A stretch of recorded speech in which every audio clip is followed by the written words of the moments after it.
Agradezco la invitación de estar con ustedes esta mañana y espero que mis pensamientos les sean de provecho. I'm going to speak to you in English, and I understand that there's excellent translation.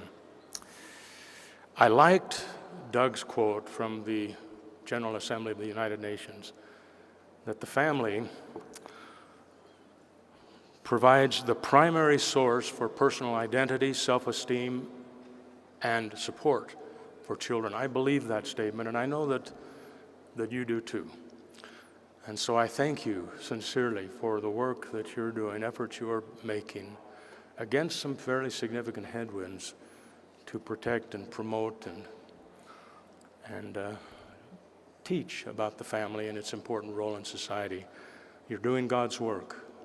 I believe He will bless you for your efforts. Over a decade ago, at the World Congress of Families in Amsterdam, the following warning was sounded, quote, "On all sides, the family is under attack. Many wonder if the institution is no longer needed. Our response is certain. If there is any hope for the future of nations, that hope resides in the family," end quote. The speaker was Russell M. Nelson, who currently serves as the president of the Church of Jesus Christ of Latter-day Saints. That church's document, The Family, a Proclamation to the World, likewise emphasizes that the family is the foundational unit of society, and in so doing echoes the timeless truth acknowledged in the Universal Declaration of Human Rights, that the family is the natural and fundamental group unit of society and is entitled to protection by society and the state. Elder Jeffrey R. Holland of the Quorum of the 12 Apostles recently told members of Argentina's Senate and the Chamber of Deputies, quote, "My friends, the family matters. For a nation's values and strengths are but the sum total of the values and strengths of its families." No wonder that Pope Francis recently declared, "Every threat to the family is a threat to society itself. The future of humanity passes through the family. So protect your families, see in them your country's greatest treasure, and nourish them always." Today I wish to focus on how we as parents can treasure and nourish our families, and why the family is the primary source of personal identity, self-esteem, and support for children. Let me begin by telling you about my parents, who spoke very little about the things that we should do and not do, but spoke often about who we were and who we were not. They focused on identity. My parents taught us about their parents and their grandparents, and they taught us about God. Isn't it interesting that of all the important titles that He could use, He asks us to direct to Him our words and prayers as our Father, which means that I am a child of God, and so are you. And so is every human being that lives in this world. That is a statement of personal identity. It's both personal and universal to all mankind. As children, my siblings and I came to understand that we were not alone in the universe.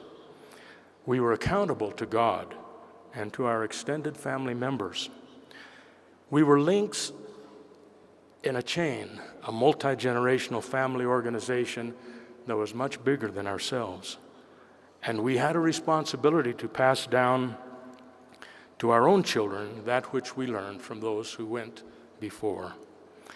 My parents spoke more of responsibilities than about opportunities, more about duties than rights, and more about contributions than benefits. When I was married and began my own family, I asked my father what he did to become such a successful parent. He said that he wouldn't know whether or not he was a successful parent until he came to know his grandchildren. He understood that he wasn't merely raising parents. He wasn't really merely raising children. He was raising future parents. The difference is subtle but profound. He wasn't just trying to raise his children to do what's right. He was trying to instill in them a desire to do what's right, a desire that could then be passed down to future generations. And therein lies the difference between the family and the myriad other organizations and institutions that seek to influence the lives of the rising generations. Governments, schools, and civic organizations can at times be good at teaching conduct. They can teach children what they should do, but it is a loving family that can best teach children who they are and what they can become, thereby instilling in them a desire to live in a way that will bring them happiness. I once listened to a radio station, an interview of a young doctor who had worked for a time on the Navajo Indian Reservation in northern Arizona in a hospital there. He said that one day an elderly Native American man with long braided hair came into the hospital. The doctor picked up his clipboard and asked the man what was wrong. The man stared straight ahead and said nothing. The doctor tried again. "I can't help you if you won't talk to me," he said. "Why have you come to the hospital?" Again there was silence, until finally the man looked at the doctor and asked, "Do you dance?" Wondering if perhaps his patient was a tribal medicine man who believed in healing through music and dance, the young doctor responded, "No, I don't dance. Do you dance?" The patient nodded in the affirmative. The amused doctor then asked, "Can you teach me to dance?" The patient's response was significant.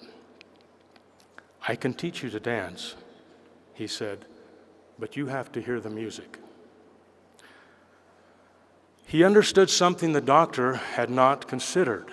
He understood that dancing without music is very difficult. It is awkward and unpleasant.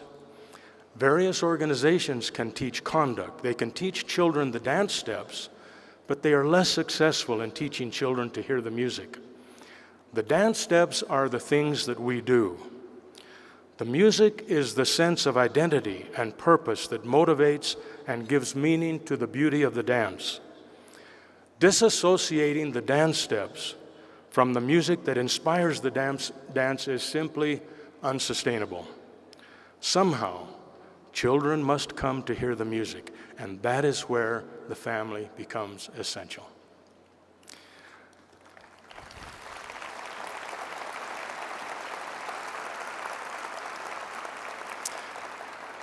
When my brothers and I, when we were young, would sometimes argue, Mother would say, "You can say anything you want to your brother Wilford, so long as you say it with a loving smile on your face." Have you ever tried to argue with a loving smile on your face? It's hilarious. That is a directive that would never and could never come from a judicial magistrate or a congressional edict. They don't have that kind of power. But a mother can get away with it because of a different kind of power she holds. There are two kinds of power in this world. One is the kind of boss wields when he says, "Come to work on time or I will fire you." It is the same kind of power the government exercises when it says, "Don't steal, because if you do, we will put you in jail." This kind of power relies upon rules, laws, threats, intimidation, and compulsion. It is exerted by the power figure. It focuses on conduct, but it seldom changes lives because when the compulsion ends, the misconduct returns. The other kind of power is freely given to the power figure. It focuses not on outward conduct, but on the heart. It arises from attributes of love and kindness in those who possess it. We defer to them because we love and respect them and don't want to disappoint them. In the process, we exercise our own agency. We choose to obey, and we ourselves grow and become better. In the scriptural canon of my church, there is a verse that teaches, quote, "No power or influence can or ought to be maintained only by persuasion, by long-suffering, by gentleness and meekness, and by love unfeigned, by kindness and pure knowledge," end quote. There is power in these attributes of love and kindness. Joseph Smith, the first prophet of our church, stated, quote, "Nothing is so much calculated to lead people to forsake sin as to take them by the hand and watch over them with tenderness. When persons manifest the least kindness and love to me, oh, what power it has over my mind, while the opposite course has a tendency to harrow up all the harsh feelings and depress the human mind," end quote. This is the kind of power a loving mother employs when she asks a child to do something and the child obeys, not out of compulsion, but out of desire. The child does it because she or he hears the music of love at home. Here's another example. My father was a strong, big man, but he was also kind and gentle, and he seldom told us what we could or could not do. That was not his way. Rather, when we would ask permission to do something, he would ask a series of questions. I once asked him if I could go fishing for a weekend in the mountains with some friends. Instead of simply saying no, he inquired, "When would you leave?" "Friday after school," I responded. "And when would you return home?" "Late Sunday night." "Do you have responsibilities at church on Sunday morning?" "Yes, but I can get a substitute," I insisted. "Do you have homework assignments due Monday morning?" "Yes, but I can get up early Monday morning and get them done." "Would you plan to go to church on Sunday?" "No, Dad," I replied. "The church is too far away, but we could read a scripture in the tent before leaving to go fishing." Then, instead of laying down the law and dictating what I should do, he simply stated, "If it were me, I would not go." I remember thinking, "Dad, just tell me what to do. It's easier that way." But that was not his way. He wanted me to make the decision and to be accountable for its consequences. And I loved him and respected him too much to go against his will. That's a relationship that is very difficult to develop outside of a loving family. Some of you are probably thinking it's fine to encourage children to hear the music, but many parents have a hard time staying on pitch themselves. How can we expect them to teach children to hear the music? But building strong families is too important to allow ourselves to become discouraged. Every accomplished musician knows that it takes a lot of practice to perform beautiful music.